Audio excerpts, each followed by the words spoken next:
ನಮಸ್ಕಾರ ವೀಕ್ಷಕರೇ, ಸಿನಿ ಜಗತ್ತು ಯೂಟ್ಯೂಬ್ ಚಾನೆಲ್ಗೆ ಸ್ವಾಗತ. ಕಿರುತೆರೆ ನಟಿ ಅನುಪಮಾ ಗೌಡ ಬಗ್ಗೆ ಯಾರಿಗೆ ತಾನೇ ಗೊತ್ತಿಲ್ಲ ಹೇಳಿ.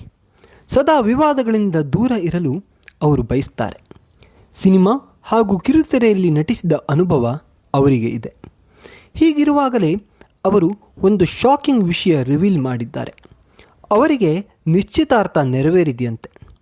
ಆದರೆ ಅವರಿಗೆ ಹೋಗೋಕೆ ಸಾಧ್ಯವಾಗಿಲ್ವಂತೆ. ಅರೆ, ಇದೇನು ಅನುಪಮ ತಲೆಗೆ ಹುಳ ಬಿಡ್ತಿದ್ದಾರೆ ಅಂದ್ಕೊಂಡ್ರಾ? ಈ ವಿಡಿಯೋದಲ್ಲಿ ಆ ಬಗ್ಗೆ ಸಂಪೂರ್ಣ ಮಾಹಿತಿ ಇದೆ. ಅದಕ್ಕೂ ಮೊದಲು ನಮ್ಮ ಯೂಟ್ಯೂಬ್ ಚಾನಲ್ನ ಸಬ್ಸ್ಕ್ರೈಬ್ ಮಾಡಿಲ್ಲ ಅಂದರೆ ಈಗಲೇ ಸಬ್ಸ್ಕ್ರೈಬ್ ಮಾಡಿಕೊಳ್ಳಿ.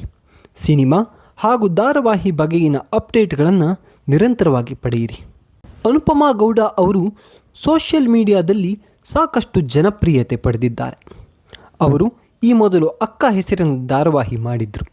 ದ್ವಿಪಾತ್ರದಲ್ಲಿ ಈ ಸೀರಿಯಲ್ನಲ್ಲಿ ಮಿಂಚಿದ್ರು. ಅವರ ಪಾತ್ರಕ್ಕೆ ಎಲ್ಲರೂ ಭೇಷ್ ಅಂದರು. ಆ ಕರಾಳ ರಾತ್ರಿ ಸಿನಿಮಾದಲ್ಲಿ ಅನುಪಮಾ ನಟನೆ ಉತ್ತಮವಾಗಿತ್ತು. ಅವರು ಈ ಮೊದಲು ನಟನೆಯಲ್ಲಿ ರಾಜ್ಯ ಪ್ರಶಸ್ತಿ ಕೂಡ ಪಡೆದುಕೊಂಡಿದ್ದಾರೆ. ಇಷ್ಟೇ ಅಲ್ಲದೆ ಬಿಗ್ ಬಾಸ್ಗೆ ತೆರಳಿ ಅವರು ಎಲ್ಲರನ್ನ ರಂಜಿಸಿದ್ದಾರೆ. ಅನುಪಮಾ ಗೌಡ ಅವರ ವಿವಾಹ ಈಗ ಸುದ್ದಿ ಆಗ್ತಾ ಇದೆ.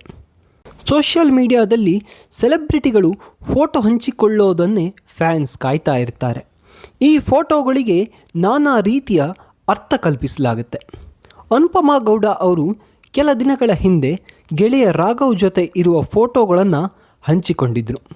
ಈ ಫೋಟೋ ಗಮನ ಸೆಳೆಯಿತು. ಅನುಪಮಾ ಹಾಗೂ ರಾಘವ್ ಇಬ್ಬರು ಗೆಳೆಯರು.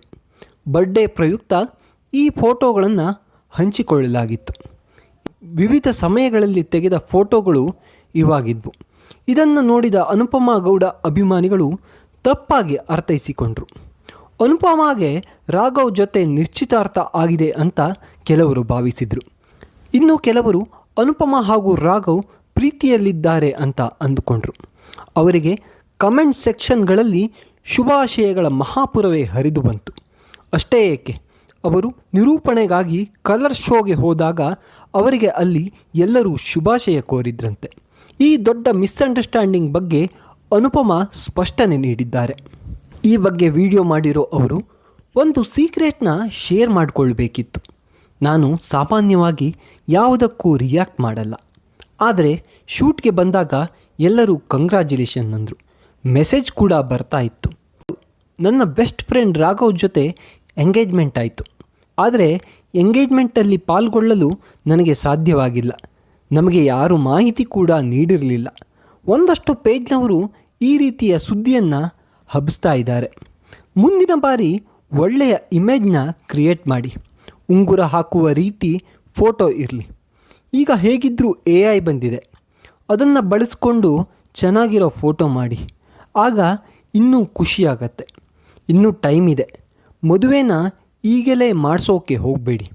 2 ತಿಂಗಳು ಬಿಟ್ಟು ಮಾಡಿ. ಆಗ ಜನರು ಮತ್ತಷ್ಟು ನೋಡ್ತಾರೆ. ನಮಗೆ ಟ್ರೆಡಿಷ್ನಲ್ ಔಟ್ಫಿಟ್ ಇರಲಿ.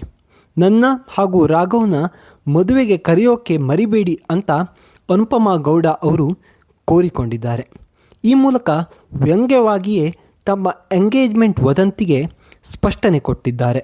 ಅನೇಕ ಸೆಲೆಬ್ರಿಟಿಗಳ ಬಗ್ಗೆ ಈ ರೀತಿಯ ವದಂತಿಗಳು ಹಬ್ಬಿದ ಉದಾಹರಣೆ ಇದೆ. ಆದರೆ ಎಲ್ಲರೂ ಅದಕ್ಕೆ ಉತ್ತರಿಸೋಕೆ ಹೋಗಲ್ಲ. ವಿಷಯ ತುಂಬಾ ಗಂಭೀರವಾಗಿರೋದ್ರಿಂದ ಅನುಪಮಾ ಗೌಡ ಅವರು ಈ ಬಗ್ಗೆ ಸ್ಪಷ್ಟನೆ ನೀಡುವ ಕೆಲಸ ಮಾಡಿದ್ದಾರೆ. ಧಾರಾವಾಹಿ ಹಾಗೂ ಸಿನಿಮಾ ಲೋಕದ ಅಪ್ಡೇಟ್ಗಳನ್ನು ಪಡೆಯಲು ಸಿನಿ ಜಗತ್ತು ಯೂಟ್ಯೂಬ್ ಚಾನಲ್ನ ಸಬ್ಸ್ಕ್ರೈಬ್ ಮಾಡಿ. ಫ್ಯಾಮಿಲಿ ಹಾಗೂ ಫ್ರೆಂಡ್ಸ್ ಜೊತೆ ಶೇರ್ ಮಾಡಿಕೊಳ್ಳಿ. Thank you.